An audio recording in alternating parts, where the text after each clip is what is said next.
All I know is the next thing I know, I was, for lack of a better word, like teletransported on ship, and I had room to move. I had space to move. I was interacting with beings that I recognized and yet didn't recognize. That makes sense.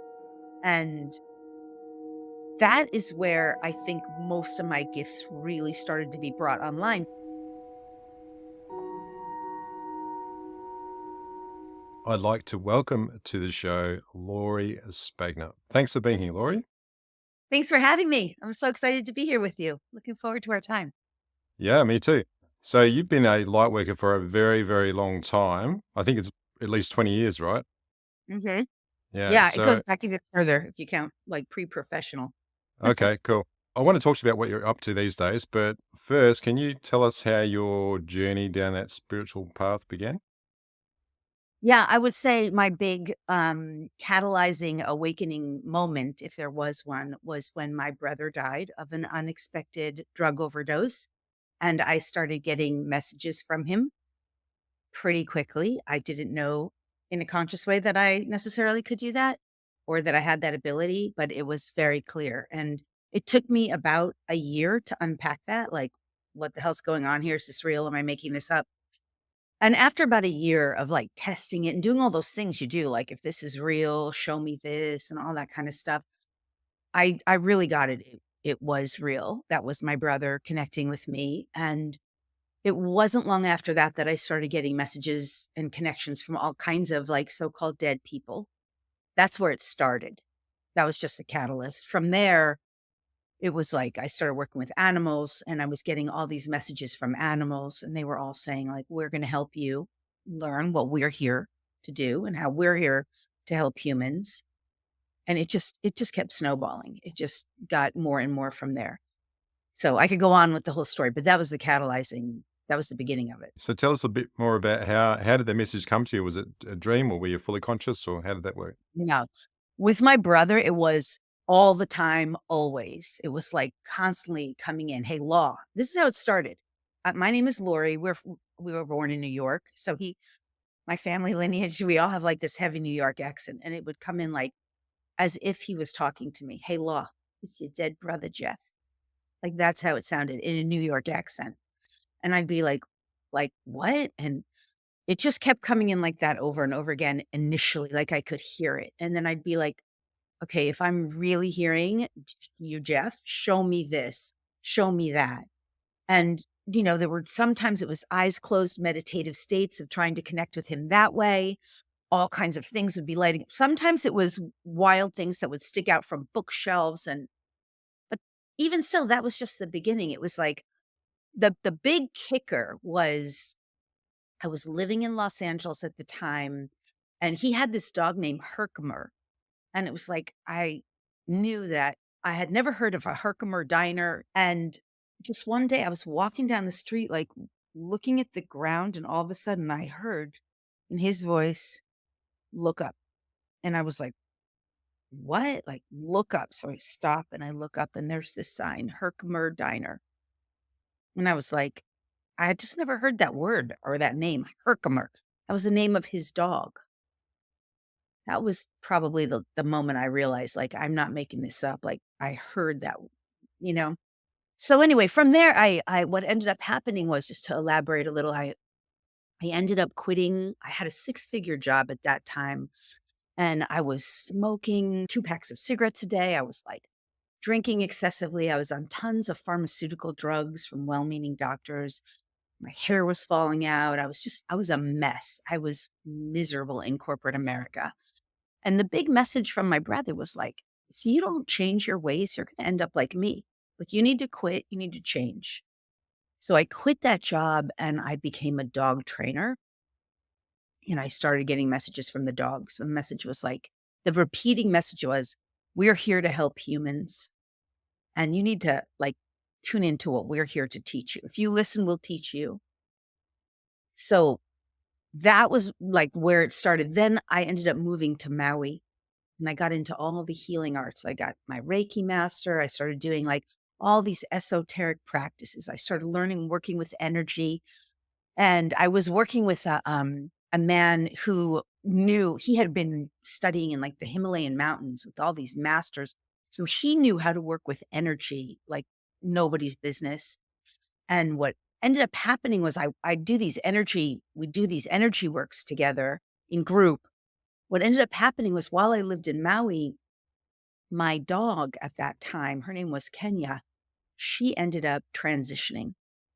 And I was like broken, like when she died. I just wasn't ready to handle that. And I remember going into the class with him, that teacher that day, and I was like, please, can you just help me know where she is? Like I was in just so much emotional pain at that moment, at that time. So he put me in the middle of the room. And now what I think I know that he did was he activated the DMT in my brain. Then I would never have known that. All I knew was that I was, like, dead, according to what I understood. There was no body, there was no nothing, there was just I somehow moved through some kind of awareness at that time. This is me sort of telling you what I knew at that time, where I became, in a sense, still my individual self, but at one with everything. Like, I heard every thought, every word, I saw everything. Like, I don't know how else to say that. And then I met with my dog, even though she was not in a physical body either. She was just her consciousness. And she was like, I'm okay, mommy. Everything's fine. Meanwhile, at that same kind of moment, because it's beyond time, right? All these beings who I ever knew, not only from this life, like I knew them all, I saw them all, they were all there, but just in consciousness, not like necessarily like bodies, although, yeah. Anyway, and it was like I was so blissed out, like beyond bliss, right? Anyway, at some period of time, but it had to have been 2 hours later because that's how long the class was on those that was a Thursday night class where my teacher did that. At some point, I he snapped his fingers, or I heard him in a way, and he was like, "That's it. 1, 2, 3." Snapped his fingers. And there I was, like, in the center of this room. Now, this is what happens with all that energy. My body's flopping around like a fish, right? Because that kind of energy is more powerful than our bodies can't really handle it. I call this floppy fish syndrome. When light starts moving through the body, right? Your body can't the physical body can't really handle that much light initially. So, but everybody in the room in the circle starts taking their 2 fingers just to put it on me. Now we go for probably was like a half an hour. We're all in fetal positions, hysterical laughing, like hysterical.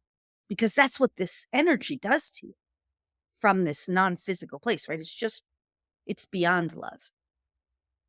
Anyway, I'll add one more piece to the story since you're listening so well, right? With that, what I think what happens to us when we go through some kind of like near death. This is like a near death, but not in a traditional sense of the not in the hospital, right? But the light that we are and the consciousness that we are lights up in reality. Like somehow there's so many more beings in the non-physical and beyond this physical reality who become aware of us. So or maybe somehow that we kind of they become more conscious, like, this person or this being is becoming more conscious. They're not just like like a sandbag, like a human walking kind of so-called unconscious person. Sometimes they refer to us in ways that seem kind of derogatory, like, sandbag or zombie or whatever. But in any case, after that, I had a first contact experience. That's where I'm going with this, because I think there were beings who became more aware of me. And that first contact that was a very real lucid experience. So what I'll say is that same teacher I was working with, he would instruct us to meditate through the night. He would tell us, don't go to sleep. And he would say things like, get your body to believe it's sleeping, but keep your consciousness aware and stay lucid. So I would practice this every night. And I lived in Maui. So I would do this on the deck of my house, which was on a golf course. In one particular night, I was doing it at some point, which I remember in my memory to be about 2 o'clock in the morning. I remember like opening my eyes and I saw a ship. Now this ship was too low to the ground and doing circles. Like it wasn't like a a satellite. It was circles, and it was not like a so high in the ground in the sky that it was a star. Like it was a ship. And at that time, I was already so telepathic, but at the same time not conscious enough of how telepathic. So I just remember thinking back then, "Oh, you must be here to help." I really didn't get it, Rod. I didn't get it. I didn't know that there's, like, so-called, like, benevolent ones and then not such benevolent ones. So I just thought like, "Oh, you're here to help us." Like, this is all pre-2012. I thought they were here to help us. So I was like, "Oh, if there's anything I could do to help."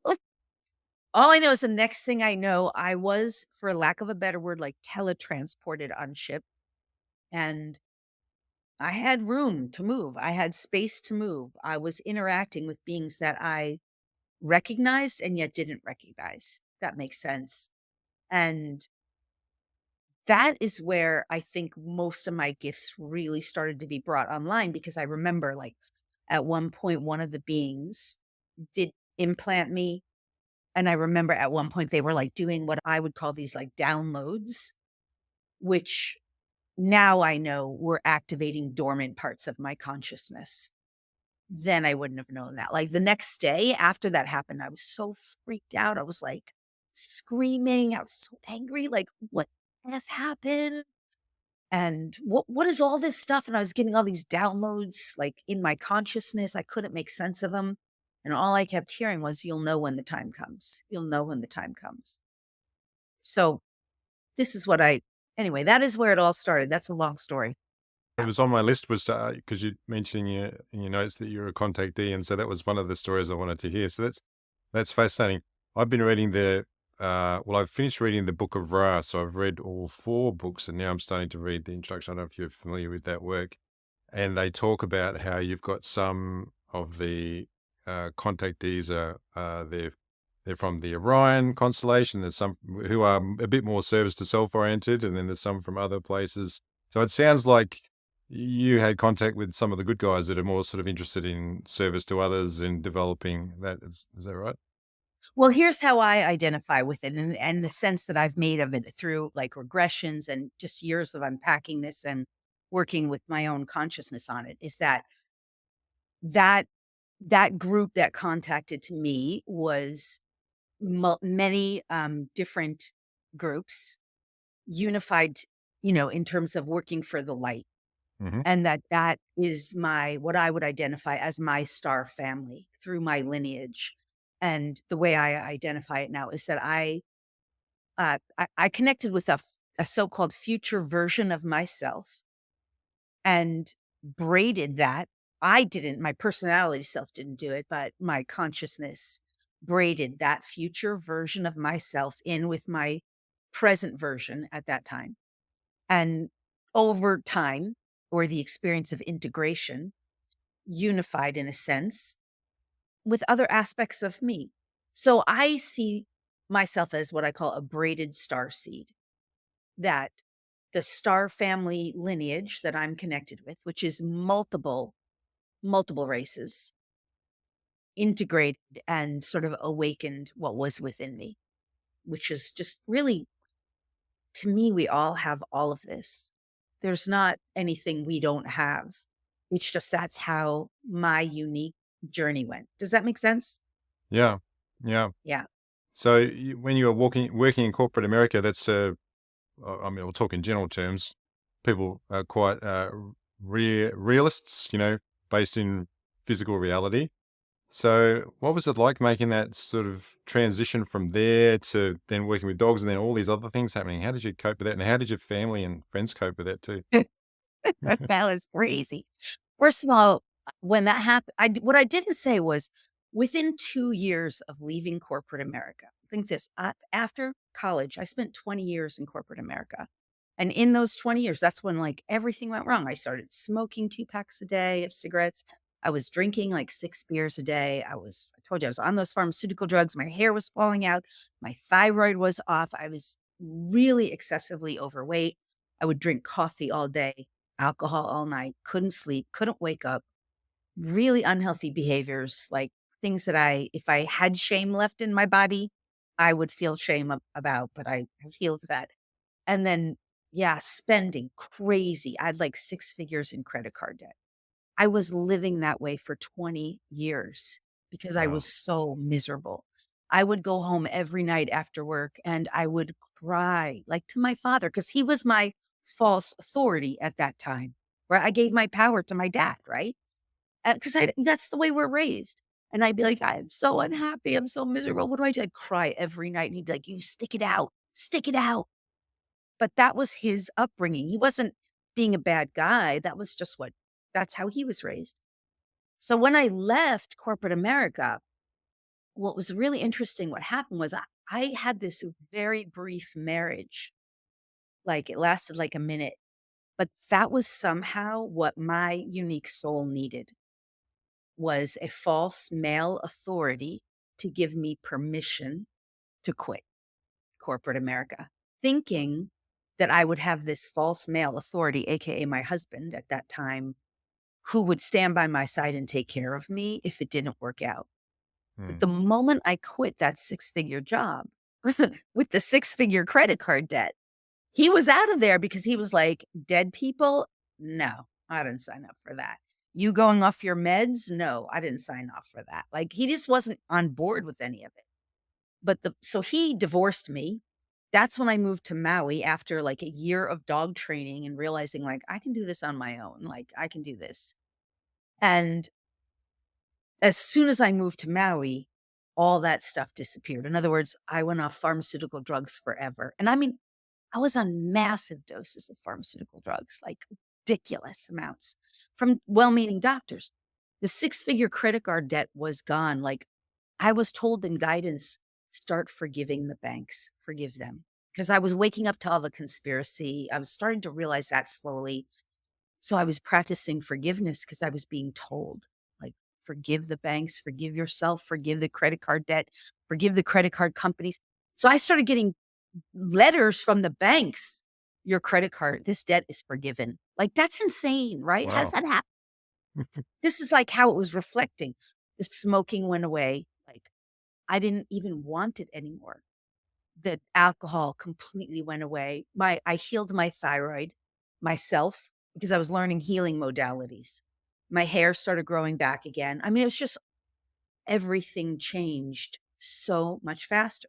So 20 years of living in misery and then 2 years of getting rightly aligned with my what I call my true path, my path of right alignment with my soul's true agenda. And all those things were gone within 2 years. No struggle to get rid of the smoking, no struggle to let go of alcohol, no struggle to pay off the debt. Those were like miraculous things for me. So that's pretty amazing. Yeah, it is. So I also read you've had an NDE, it's a near-death experience at some point. Can you tell us about that? Yeah. Well, that was the experience I was telling you about with the teacher that I was working with in Maui. He was teaching us how to use energy and how to work with energy. And he's the one who, that night that my dog died, and I went to class that night and I was like bawling my brains out. I was really crying. I was Right. like, my dog died. He's the one who was teaching us how to still our bodies through the night, through meditation, through like letting our bodies get to that space of just awake and alert without falling asleep. Right. And he's the one who I think the way I explain it, I think what he did was he activated the DMT in my brain so that I had that near death. Does that make Gotcha. sense? Yeah, yeah, Yeah. and yeah, I missed that part. So it's a bit like in Robert Monroe's books. I'm not sure if you read those. Is in Journeys Out of the Body, the first book he wrote. It was talking about mind, mind awake, body asleep. So that's what you're achieving. I find that interesting because I tend to fall asleep when I try to do that. So was that just through practice and training that you were able to achieve that, or was there anything special about what you were doing? Well, let me say first, I never read any of the Raw books, but I'm really familiar from Hmm. hearing about them. And I Yep. never read any of the Monroe books, but Hmm. I'm familiar with them from hearing people reading them. Um, but what I was doing was my teacher, his name was Max. he would just say to us, "Do not let yourself go to sleep." He would tell us to work on being fully present and conscious without thinking, without emoting, without moving. We were working on complete stillness. And through that state, if you can maintain that, the body goes into sleep paralysis. You Mm, basically, your body thinks you're asleep. The first few times it happened to me, it's terrifying in a way because you think you're dying. And which in a way you are. But you're not dying, you're just leaving the body. But the thing is like the moment you have the thought of a fear, it stops. It's so annoying, right? Because you almost have to go through a few times where you're like, oh, I just had the thought. Damn. The moment you have the realization, because you not only do you think you're dying and you have the thought, which interrupts because the electromagnetic of the thought interrupts the leaving of the body. You can't leave the body if you're having a thought. mm, At the same time, the energy that it triggers, because the thought triggers an emotion, triggers an energetic, like the energetic is all rippling through the field. The energetic is fear. I'm dying. So it stops the experience. This makes sense. You have to manage to get through that experience without having the thought or the electromagnetic experience or the fear. Right? If you can do that and stay still, then you're basically moving into another state. And what, at least in my experience, what happened was there was the best way to describe it is a moment where I could hear everything. I could hear everything. A moment where I could see everything. It was like I heard everyone's thoughts from everywhere. I could see everything everywhere. And then there was like experience of nothingness. And from there, everything is there again. That's the way I can best describe it. There was one time, because like I said, this was after the divorce with my husband, then husband, he was not interested in any of this. And at one point I decided through like astral travel to go visit the house where we lived in and sort of spy on him. I wasn't trying to be out of integrity. I was too immature at that time to understand that that's not ethical. Like that's not something I would ever do now, nor would I teach anyone to do that. But at that time, I just loved him and missed him. So I went to go like astral travel to see like what's he up to? What's going on? Is he, yeah, it's like another form of psychic spying, I guess. And, what do they call that when you're haunting someone? I don't know. Anyway, but what happened was I get to the house where we once were, and there's a picture of a woman on the desk. And in that space, it wasn't me. And out from the picture, in a sense, this woman comes out, but she looks like me, but she's not me. And she punched me in the third eye and said, "Get out of here." So after that, I had this horrible vertigo, like the worst vertigo ever. Like I was so like vertigoed out for like 2 days. So I learned my lesson. I never did that again. But you do all kinds of things when you're in the early stages. You don't know, right? I didn't know what I was doing. I didn't have anyone mm. training me, you know? Yeah. So that's kind of how you learn. Now I would never do anything like that because over the years, I have learned that I really am only interested in serving the light. That is my desire. To me, the light is the expansion of consciousness. The light is the elevation of humanity, the upliftment of humanity, the the restoration of power to the person, to the human. So I just, from that perspective, I could care less about any of that other stuff. I'm not interested in it. Mm. You know, that makes sense. Yeah. Yeah, it's interesting. There's another guest of mine, Darius J. Wright, who you probably don't know, but it's fascinating to me that the way that you describe getting to the out of body state and putting your body to sleep, and then the fear that goes with the sleep paralysis is exactly the same. No, Exactly the it's same. Yeah, I that's have the heard of way. him. I've never studied with him or taken Mhm. any of his classes or anything, but I've heard of Mm. him. So yeah, that's Yeah. cool. Yeah. So I've got a few more questions just in relation to. I know you work with two-legged and four-legged um, beings. Is that that's what I was looking for? So in your writings about animal communication, you talk about how there's this intuitive bond between humans and their pets. So can you share an example that stands out to you where that bond was really pivotal in transforming a challenging behavior in an animal? Yeah. Well, they're like limitless, right? Let me say this. The animals as a collective, right? Animals as a collective are here to anchor in the consciousness of and the energy of all the virtues, which are like the highest qualities that the human species is learning. So the virtues of magnanimity, like you can put a dog into a jail and he will love, or, you can put an Mm, animal into any horrible place and he still is magnanimous. He still loves them all. No judgment, right? Or forgiveness. They don't have to learn forgiveness, right? Or equanimity. They don't necessarily need to learn that, right? They're bringing these virtues in. The other thing is that animals speak a universal language. So the language is the language of energy. So if humans could learn this language of energy, we would all be a lot better off, right? Because energy is like, if you think about everything we're doing, everything we are, it's all energetic. If we feel in a contracted state is like those energies that really weigh us down, worry, doubt, frustration, anger, resentment, judgment, blame, shame, grief, regret, remorse. Those energies are contracted, right?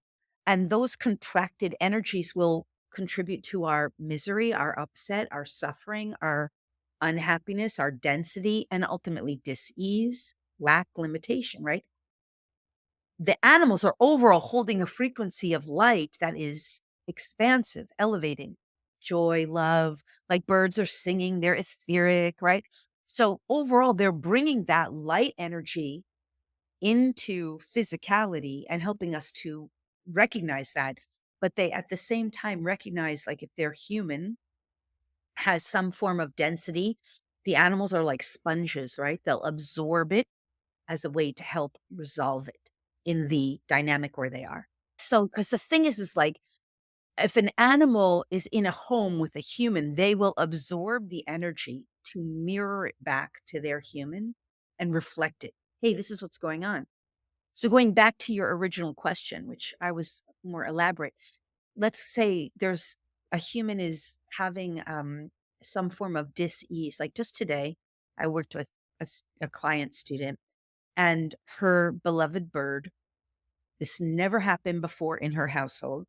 All of a sudden, in the middle of the night, woke up like screaming, dropped off his perch, and was in the cage, like screaming like through his beaks, right?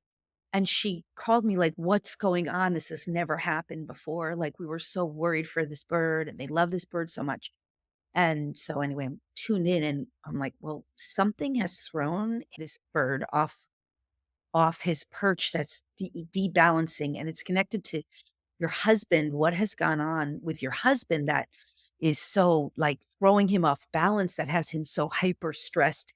Because that's what this bird is sharing with me. Like, and I'm cutting through it, right? The story of it. But she's like, that's true. Actually, my husband just had to take a job that is, he's never had a job. He's always been his own boss. He's so stressed out. He's so upset. So the bird takes this energy on to say to the humans, this is what's going on with you. This energy isn't working for you. You need to change the energy or choose something different. mm, So once we communicate that, I communicate that, translating for the bird in a sense. The woman gets it. She's like, oh my God, I have to tell my husband. He's totally going to get this. And they're like, okay, we can work with that, right? So it's guidance for them. The animal knows the secrets in a sense. The animal knows what's going on with their human. Does that make Mm. sense? Wow. So animals are like they're like healing facilitators in a way. Yeah, they're healing. They know our secrets. They're healing. They're energy. I call them energy sponges and psychic sponges. They pick it all up. And they're Mm. helping us, right? Because what I didn't say, even in the example with the bird today, after the human, the woman got the message, then we go back to the bird and we're like, we got the message. Like the bird just needs to know you got their message, and now you can shift to the energy. Like we can't stop the man from being stressed, but we can help him to become realization, more aware of what he's doing with his energy that's causing the stress in his environment because the stress he's taken on, and help him to recognize I can start working with my consciousness in a different way. I can start choosing to recognize, like, this doesn't have to be this way. I can start trusting. Like, there's healing energy that comes with that. Does that make sense? Mm. And once the bird gets the message, like, oh, I did my work, I got the message through. Now I can sort of not have to take that on as much to some degree. Because the animal wants to teach the human. Once the animal gets it, the human gets it. And the human goes, okay, I can make change. I can make appropriate change. I can either manage my stress differently, make different choices. Then the animal's like, "Phew, did my job great." And as long as the energy in the household changes, the whole experience and dynamic can now change. The animal doesn't necessarily have to absorb that same stress, especially. Usually it's just a dynamic that happens regardless. But if the human makes changes, then the energy shifts.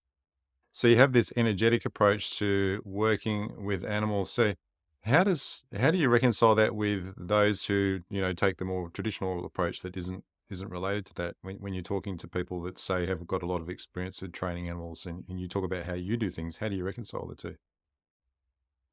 Well, let me say this. I mean, I first of all, most of the people in my reality are into this stuff. So I Mm. don't necessarily interact a lot that much with people who aren't into it because I find it really draining. Like I do sometimes interact with people who are like skeptics or cynics, and when I find myself interacting with them, I try to bow out pretty quickly because number 1, I recognize and honor that everyone has a right to believe whatever they want, but just because Mm. they believe something doesn't make it true.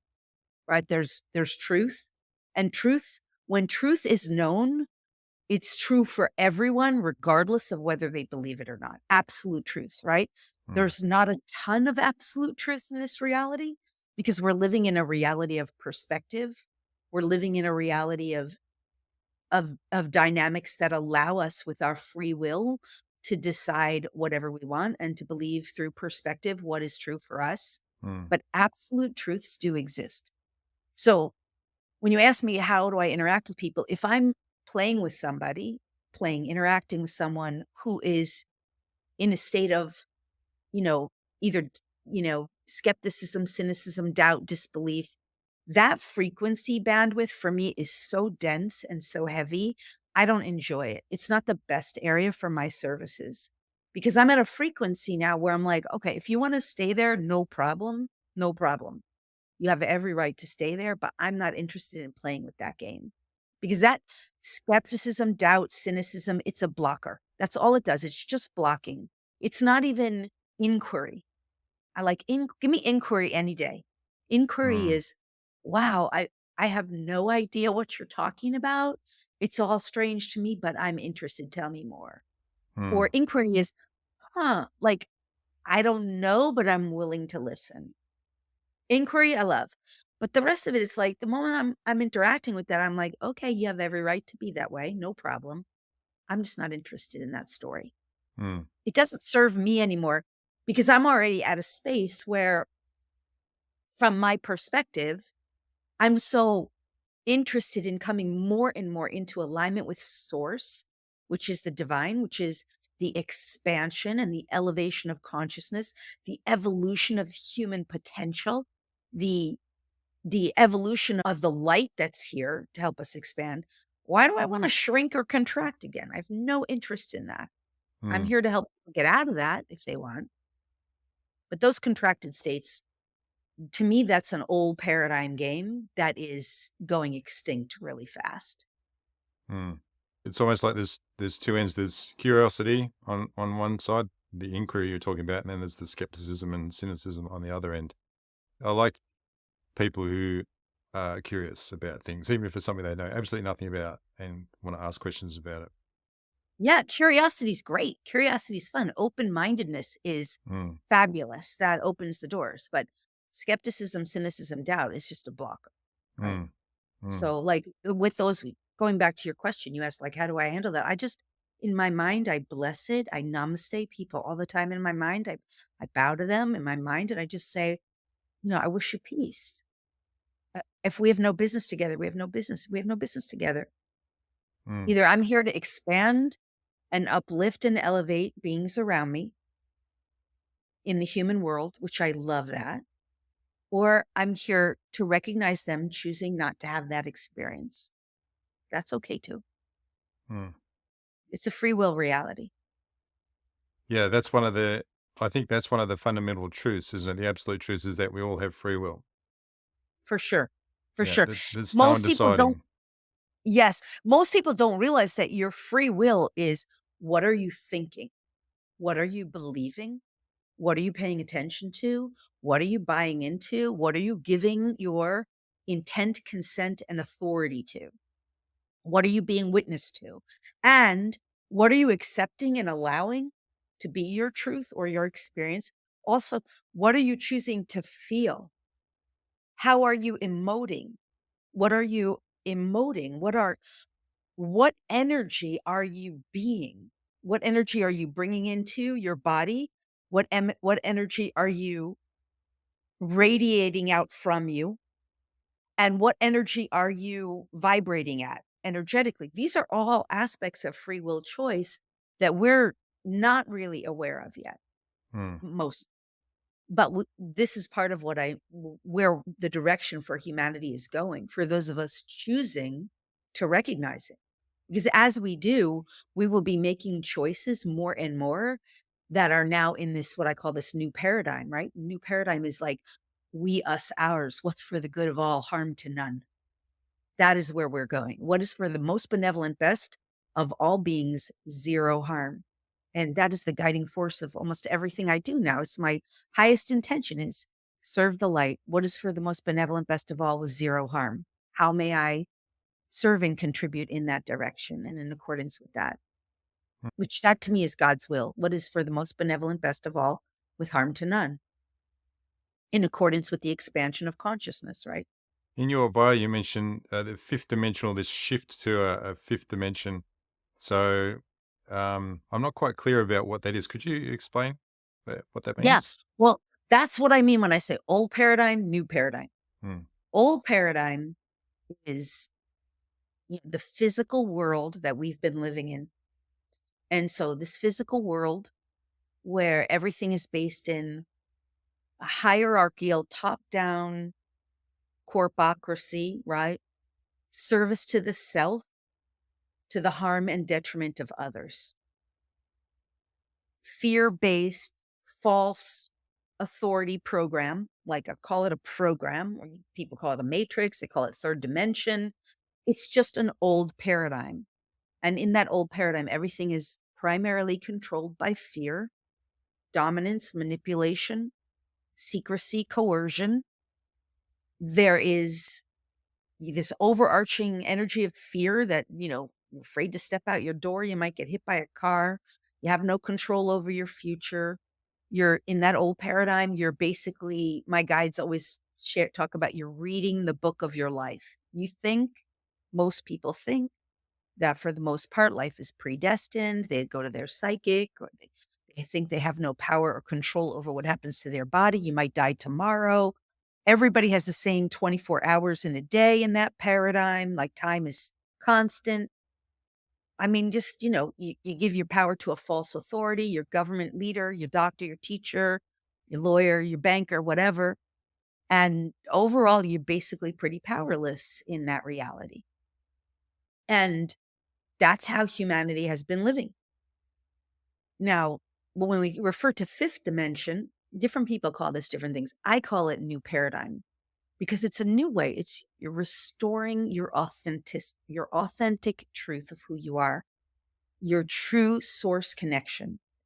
You're recognizing that you're a conscious free will being, that your energy and consciousness is what keeps you like through your choice, through your energy, your vibration, you're navigating reality in a whole new way. You're bringing in and awakening more light in and through your body, and you're expanding it because you're much more than a physical body. You're starting to recognize the incredible infinite power of the non physical reality and how to use it. And when I say power in this reality, it's never power over another. It's power to bring about greatness for everyone. It's for the good of all with zero harm. You would never do anything that would hurt another because in this reality, you start recognizing I'm connected to everyone and everything, and they're all parts of this source. So we're all going to do like for the good of all, right?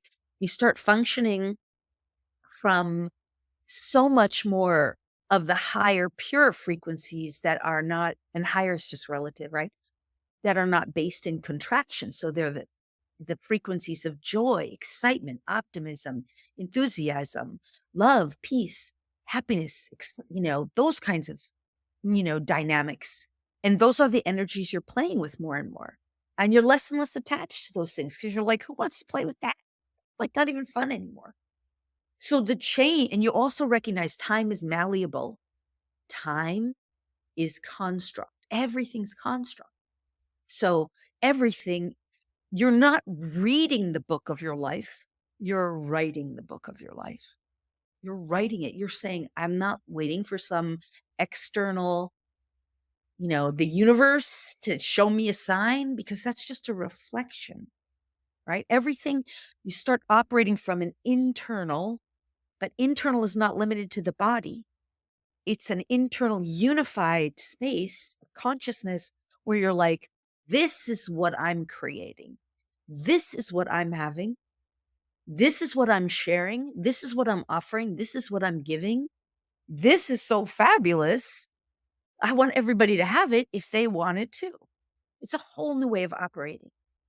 So, in order to get from old paradigm to new, so far, does that make sense? Because I'm like It does, yeah. one And here. and the next question was, okay, for people that feel like they're stuck in that old paradigm, what should they do? So I think you're getting to that. Yeah. Okay. So the first and most important thing to do is to recognize that you're choosing it consciously, that you want it and you're going to will it. You're choosing it. You have to choose it and you have to be willing. Now, once you decide, right, start claiming like start saying, I claim my authority over my life and I am choosing my most benevolent best because that is God's will. That is the will of expansion. So you just start affirming what is my most benevolent best with harm to none. You start living in accordance with that. Every day you're making new choices. What is my most benevolent best? What is for my most benevolent best? Because your most benevolent best will never include harm to someone else. That's a given. And if you start asking that and living in accordance to that each day, your most benevolent best overall is going to be more fulfilling, more rewarding, more positively uplifting, more expanding. It's going to be things that you enjoy. It's going to reveal to you where you're not living in accordance with that. And you ask that that be lovingly removed. When you ask, who are you asking?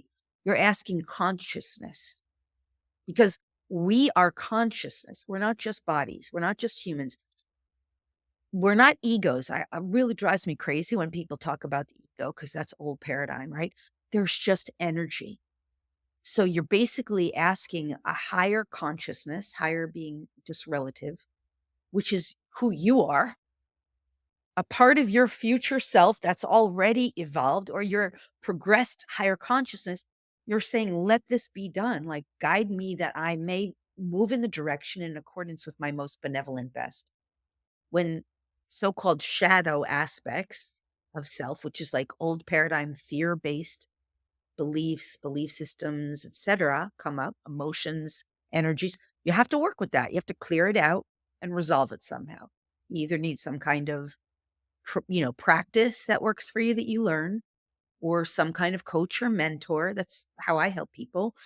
But you eventually learn it for yourself, right? There's all kinds of tools and practices that you can apply to clear, heal, and resolve those parts of you meaning all of us, that are still anchored in that old energy, that old paradigm energy, to resolve that so that you're not bringing it into your future, and so that you're liberated energetically to be more and more into this new paradigm.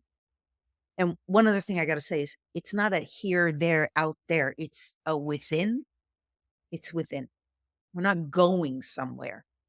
We're transforming ourselves from within. It does. You've gained so much wisdom. So, if you were able to give advice to your 30-year-old self, what would you say?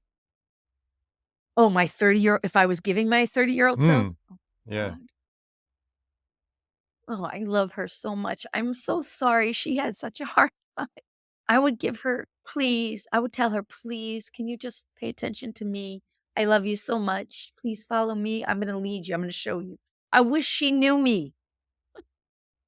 I wish she knew me back then. I would give her the advice and tell her, be patient with yourself, love yourself, learn how to love yourself, learn how to accept yourself, learn how to be in total acceptance of who you are right now. I would tell anybody that. Just be in acceptance that you are infinitely worthy, infinitely deserving, infinitely valuable, infinitely lovable because you exist. That's it. You don't have to prove it.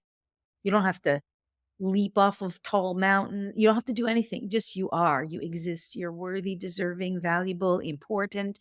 You matter. You have something to do here, something to offer.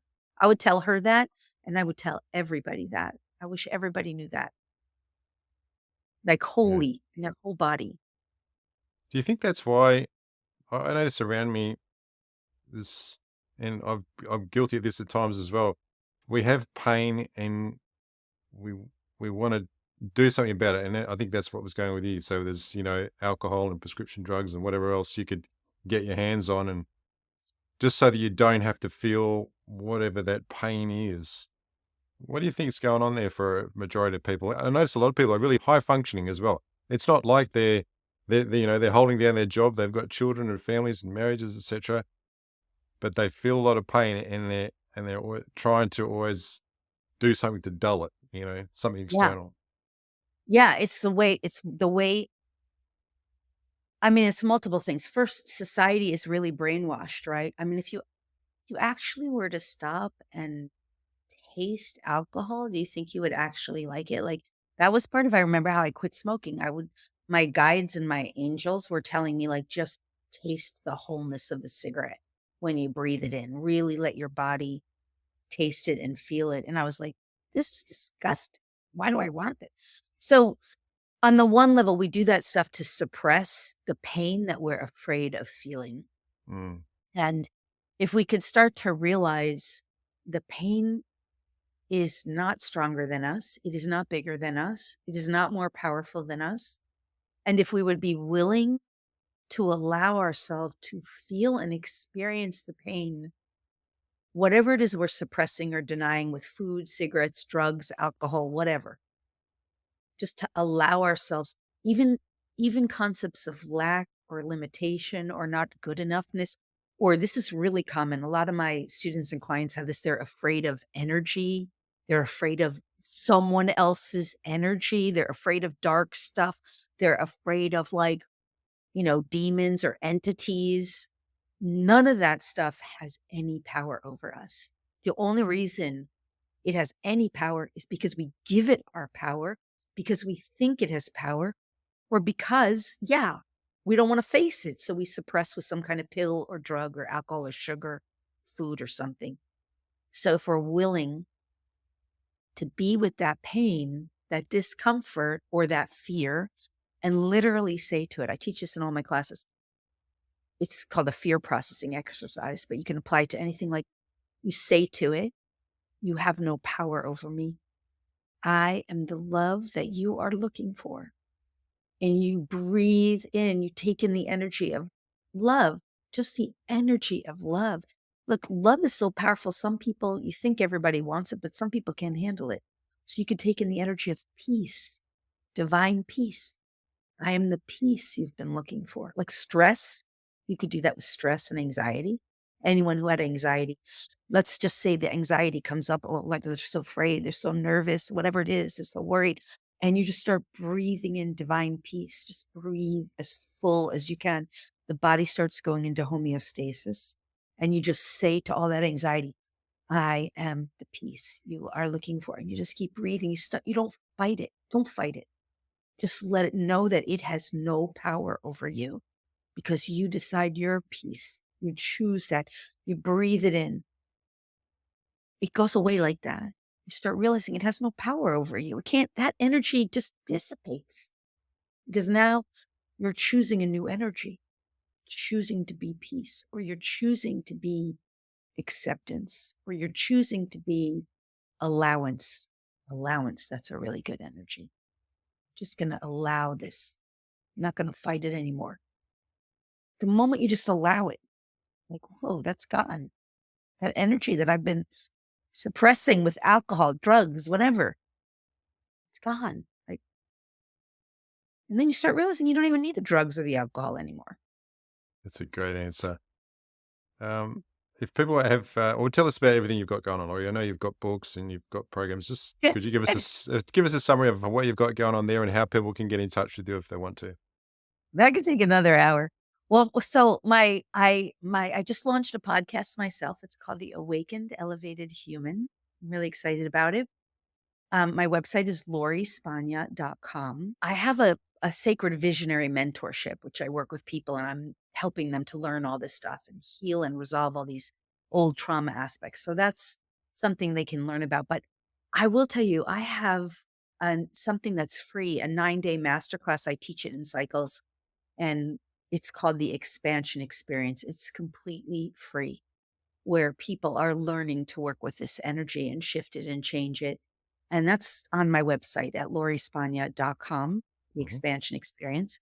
One last thing I'll just offer people if they want to learn more about how they can activate their dormant potential, they can get a free gifted DNA activation. That's a huge part of like awakening what's dormant in us at lorispagna.com/free gifts/DNA. And if they want to learn how to work with animals more, they can go to like communication, telepathy, psychic abilities. They can go to lorispagna.com/free gifts/animals. And you can learn how to help animals on a global scale. Great stuff in there. Really Okay, neat stuff. Yeah. terrific. And do you have anything final that you want to say to people? Any message that you'd like to leave people with? Oh my goodness. I guess what I just say, first of all, thank you. Thank you guys for listening and thank you for having me. It's been really fun. And you're an awesome host, Rod. You gave me a lot of space to Thank share. you. So the gratitude. Other than that, I just want to tell people like reclaim your power, reclaim your connection, however you identify with your source. You may call it God, or you may call it spirit, or the universe, or the infinite, or your higher self. Just reclaim that because the greatness that is within every person, the brilliance, the magnificence, we have the solutions to the world's problems. They're all stored up in our dormant DNA, in our unconscious. They're within us. And the solution to everything in the world is consciousness. So the more conscious we become, the more we reclaim that connection with our source, which happens from within us, the more this world and everything magnificent that's available to us will be revealed in the physical world. And it's time for us. It's time for us. So that's what I will say. Just know we are infinitely amazing beings waking up and remembering. That's what I'll share. That's a great message. Lori, it's been my pleasure to have you on the show today. Thanks for being here.